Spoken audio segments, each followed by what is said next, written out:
That's right, people. Capers. You know, those little piquant morsels that most of you mistake for mouse droppings and push to the side of your plate? These low-slung caper bushes grow like kudzu in the rich volcanic soil. The caper is the unopened green flower bud on the bush. Okay, here's the rub. These nubs of goodness are hand-harvested. I don't know how he's doing that, man. Bent over like this all day. Oh, my God. I'm hurting already. One person take 20 kilos. What? One person? Yes. 20 kilos? Every day. Every day? Yeah. 20 kilos. For my metrically challenged audience, that's around 40 pounds. Find your position because you have to stay 4 hours. You know, like 4 hours? Yeah. From 6 o'clock in the morning to 10 o'clock. 6 o'clock to 10 o'clock. Please bring on the food and beverage part of this journey. I think I've done pretty well. Okay. All right, I think that pretty much covers my workday. How long was that, 4 minutes? Yeah. I think I did well. Yeah, I think we need a drink. E andiamo a mangiare. I know what mangiare means. Yes. I know I'm ready. I'm dying. Oh, yeah. Now, when you're working your ass off in the caper field like these guys do every day, you should reward yourself with a good lunch. And these guys do just that. Grilled tomatoes for a fresh pasta sauce with crushed basil and capers. Come on, you break your back all day picking them, they'd better end up in the food. Yeah, yeah, that's good. Let's try some of those freshly picked ones I sweated over. Because now... No. Questo sì. You need 4 months 4 months. to eat it. Okay, so 4 months in the salt. And by the way, caper fans, that's trapani salt. After that, what do they do? Everything. If you want, you can eat also like this. Non si può mangiare qui. Sale. That's beautiful. A good-looking salad. All we need now are libations. Oh, thank God, vats of homemade wine and not a grape in sight I have to crush. No, gioco che ci mette gioco a moglio. Uh-oh, some disagreement between the chefs. Now we're talking. I like his method. So I think there was a discussion. It's like mix it or over the top. I think what we arrived at is both. Tony, chin chin. Salute. Thank you, gentlemen. Good sauce. So how often do they cook like this? More or less every day with your wine. You have the wine, there is always the wine. Yeah, I'm getting that idea. Yes, but lunch is so much more than just a bowl of pasta. That looks good. So you're telling me that a big bowl of pasta is not enough? You gotta have Yes, what is no, it? this is our second. What do you call that it's a secondo piatti? Secondo piace. The second plate, consisting of grilled scormite, a local saltwater fish. You guys know how to live. Work hard, party hard. Yeah. Oh, yeah. Oh, come on, that's beautiful. Qua in campagna si mangia con le mani, non con la forchetta. Right. Si mangia con le mani. When you're in the country, you with your hands, not with a fork. Così. Hey, what's his problem with the forchetta? Why, he's been away from home too long. Excuse me, sir, I think I ordered a salad with my sardines.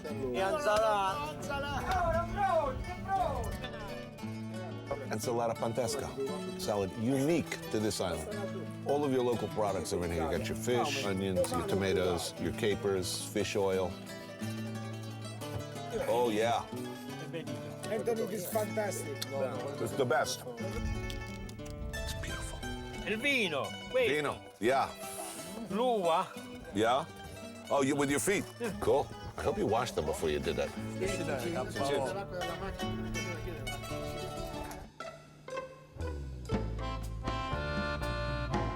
The Greek diet gathered a lot of attention after World War II.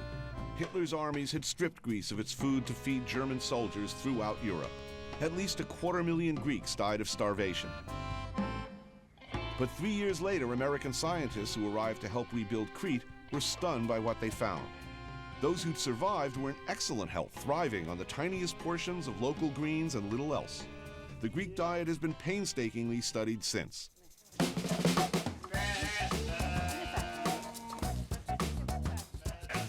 So here, what kind of greens? It's called radicchio. Like Which is radicchio? kind of yes, it's a relative actually of our dandelion greens. they eat it for health purposes. Right, I mean, I'm noticing greens on just about every table with every meal. In some cases, if you're poor, it's the majority of the meal, right? Greens, potatoes, maybe A lot of people forage rust. in this area. Like my neighbor there in the black, she goes out every day and whatever she finds, she puts in her pot and, you know, comes up for lunch. More than 1,000 types of greens grow on the hillsides of Crete. Not just a perfect setting, but also a perfect source for a home-cooked meal. Manolis, a former chef, is cooking us lunch. An all-star showcase of local ingredients made with what's available in everybody's backyard. The bare essentials, what allowed communities to survive in the very hardest and leanest times, and yet good. The end result of a need for resourcefulness, of making the best with what you have, the same engine that drove all great cooking cultures throughout history. After the greens come the snails, also freshly harvested from the backyard. Cool that sucker down first, as boiling hot snail guts can hurt.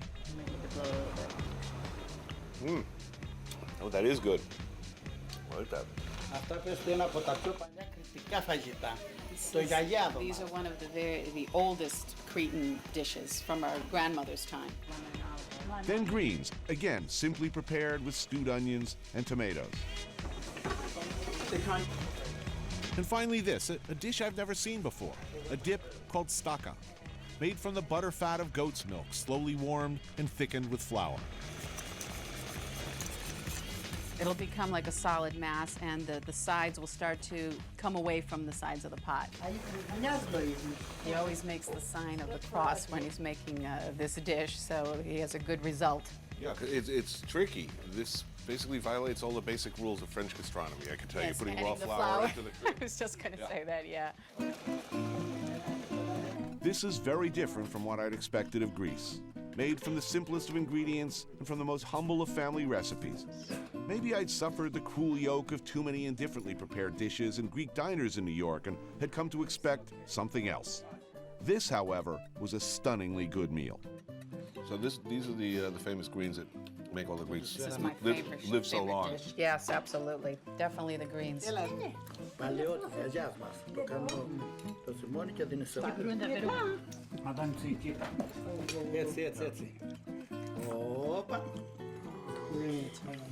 Bravo. Bravo. Good food is worth a little work. And finally, the staka dip. Love it. That's outrageously good. An unlikely, rule-breaking, I don't get it dish, which was the revelation of the lot. Absolutely delicious. Llamas. Good meal. Meet Angel and his son, Angel. Yeah. Together they host what has over time become an immensely popular tradition in Catalonia, the calçotada. For a few weeks in early spring, people from all over the region will make the pilgrimage to farms like this one, to hang out, kick around soccer balls, drink humongous amounts of wine and dark vermouth, and devour great heaping piles of these things, the mutant, overwintered offspring of the onion, calçots. Well, so wait a minute. You're taking a fully grown Yeah, onion. the whole onion. You cut the top off, and from that, now we're gonna cover the onions. So then it will sprout. The sprouts will go down and go up. And as it begins to grow, they will keep packing the soil up. up along the onion. This is not natural. No. Oh, here we go. Grab it by the hair and sort of yank it towards your crotch. Come on, baby. I'll respect you in the morning. They're almost leeks. Yeah. Wow. Let's eat.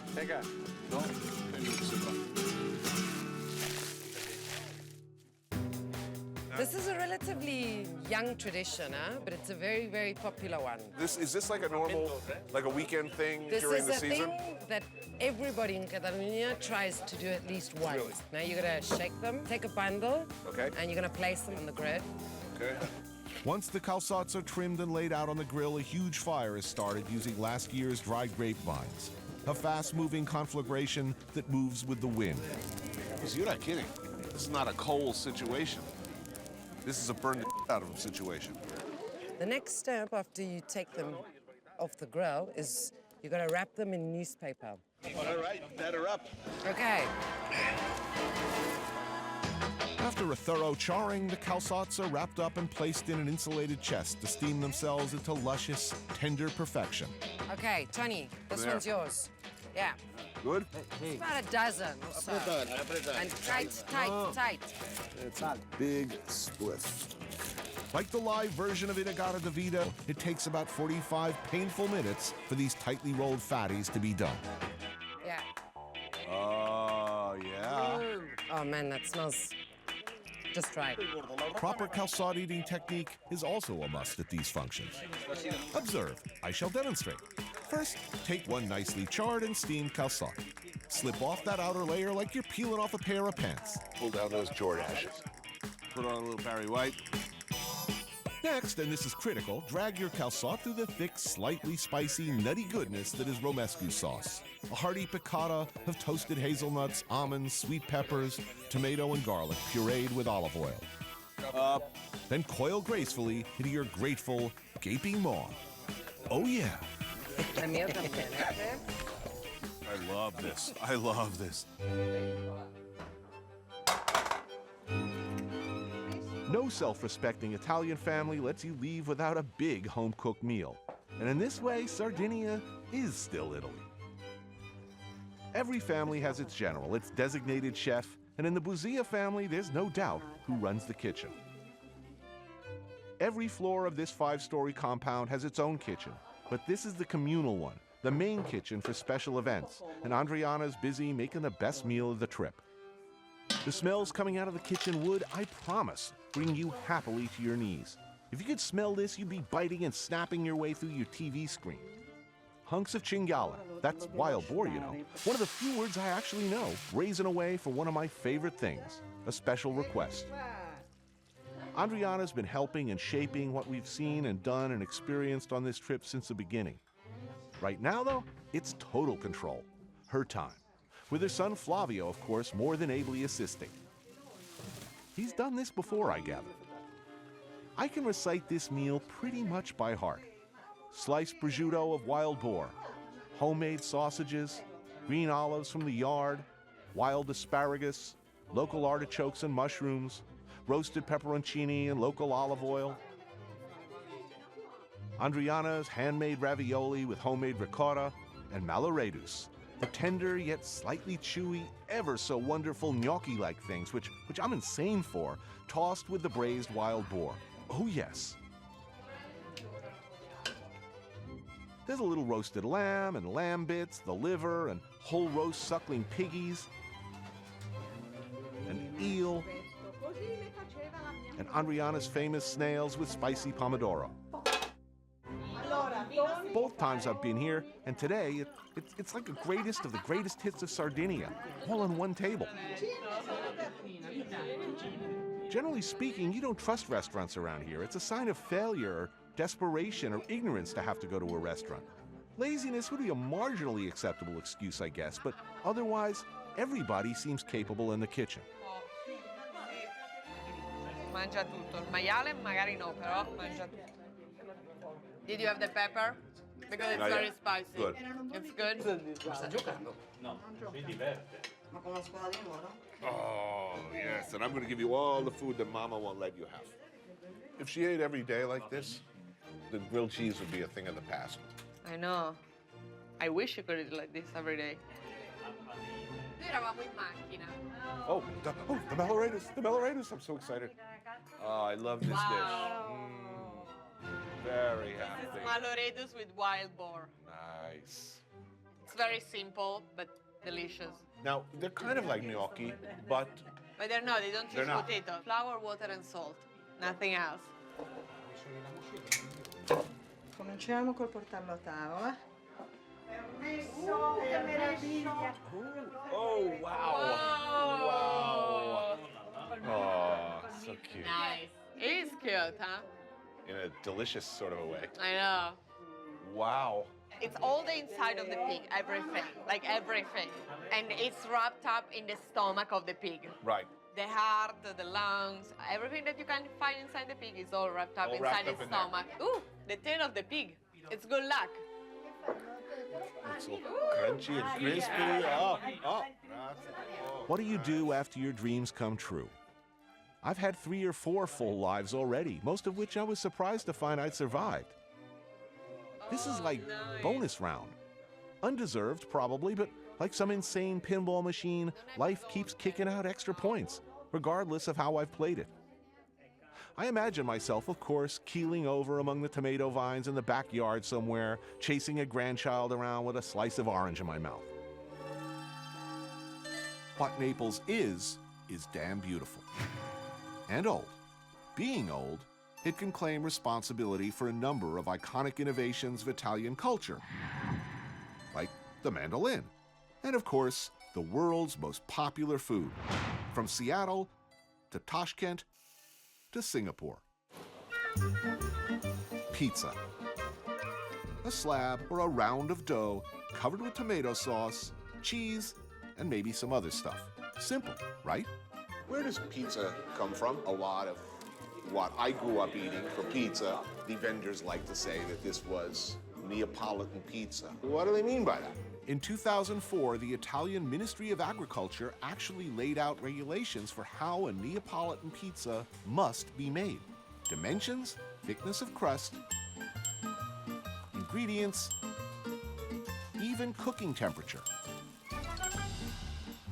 And this place, Pizzeria Polone, is by Napolitano general consensus an excellent example of industry standard, and even one of the very best at making this. Pizza Margherita, classic, minimalist. Who was Margarita? I don't know. It was in her name. I could make up a story.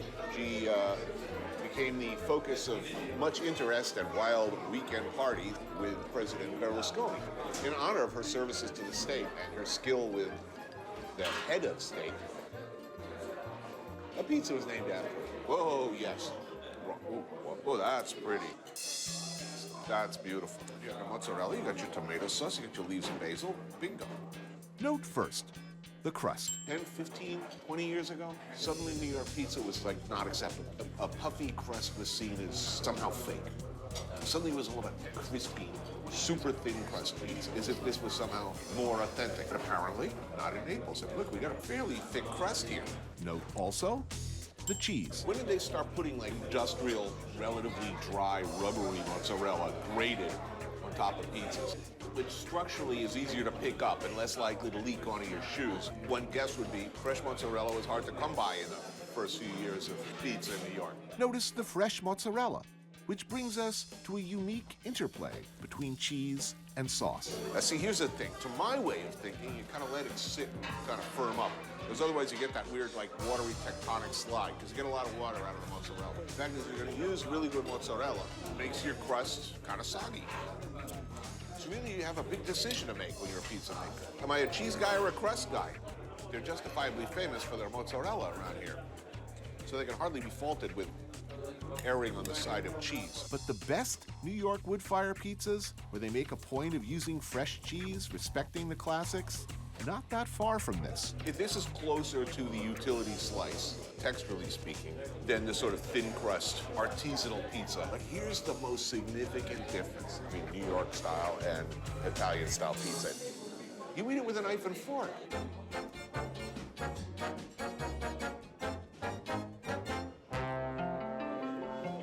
Now, at no point is it acceptable, from what I've seen of technique nationwide, you don't see people picking up the slice, okay? They don't pick it up.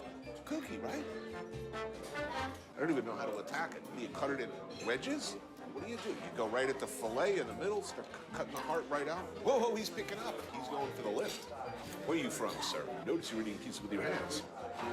Americano. Eating this throws into question everything I thought I knew about pizza. What is authentic pizza? What does it all mean? I don't know. I don't really even care. You know what? It's good. That outer blistery stuff, sauce is awesome. Everybody talks about crust, but at the end of the day, I think everybody's pizza box or plate ends up looking pretty similar. All of the sauce and cheese eaten out of the center, and who gets left alone, shivering with frustration? The crust, like Jeremy Piven at a strip club. But I'm on TV. Come on with me.